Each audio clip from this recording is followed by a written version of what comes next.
We all want peace in our life. We want more freedom, but we also want more peace. We want peace in our heart, peace in our mind, peace in our spirit. I think it's important for us to know that peace is something you cultivate. It's something you actually build. So today's episode is why your mind won't let you feel peace. This is Mario Leone, and today's episode on Voices of Victory channel is why your mind won't let you feel. So I think it's important for us to know that thoughts have a tendency to bubble up inside of us. They actually wind up coming to the surface in our mind, and they start off really small. And of course they snowball and they become bigger, but sometimes they're unnoticeable. They're under the radar and just creeping in. So you're brushing your teeth, you're sitting in the car, you're just waking up. Nothing major is happening outside in the world. Nothing is going on, but something inside you happens to go down. So that thought arrives on its own. It doesn't need your permission. It doesn't care about your permission. It actually just appears. And most of us don't even register that idea at that moment. It happens. We just totally connect with it, meet it halfway, and we immediately give it the attention that we think it actually deserves. And in that point in time, something goes down. That the thought is no longer something that's just fleeting or passing through.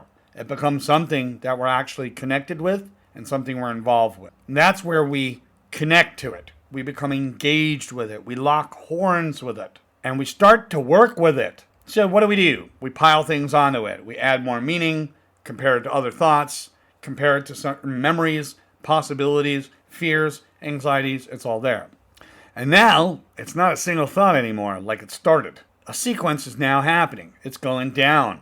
And guess what? That sequence is one leads to another, and to another, until they all follow each other. So the mind starts to feel very active. It's moving at best. It's occupied, and you get involved with this chain of thought that's going on. Now, they start to build, start to collect, just like mail in the mailbox. We start with something real light, and the pile becomes heavier and heavier. It's not because the original thought somehow changed. Nothing happened to that. There's more activity.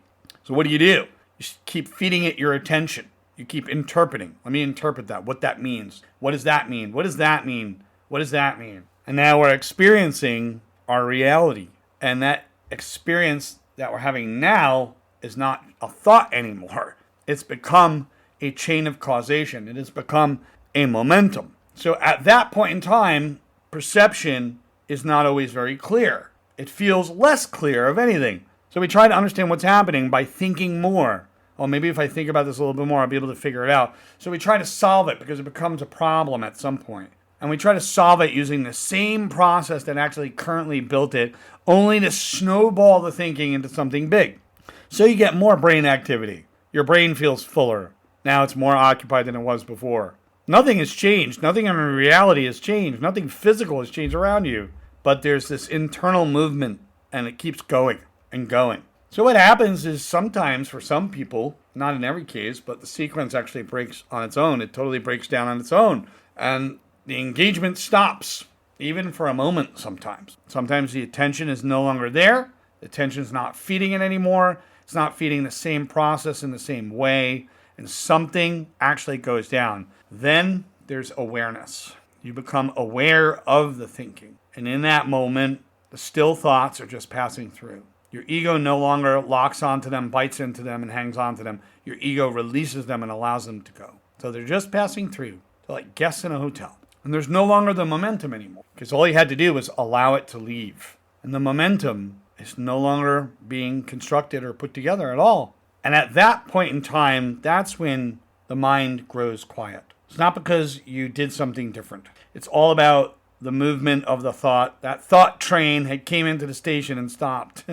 Look at it that way. So the thoughts will continue to appear. That part will never stop. But your level of involvement and engagement and the way your ego latches on to certain ideas, that's part of you.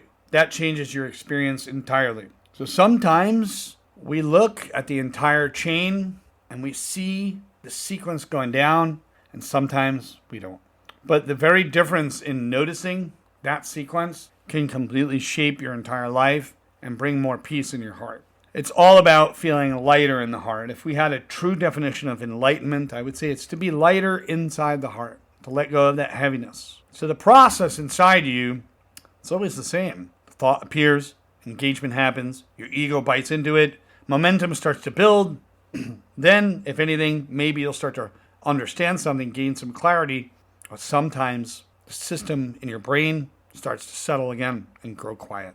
So when we start to notice this, peace isn't something we construct, but it is something when all of the chaos and the train comes into the station and stop. When all of those thoughts just stop.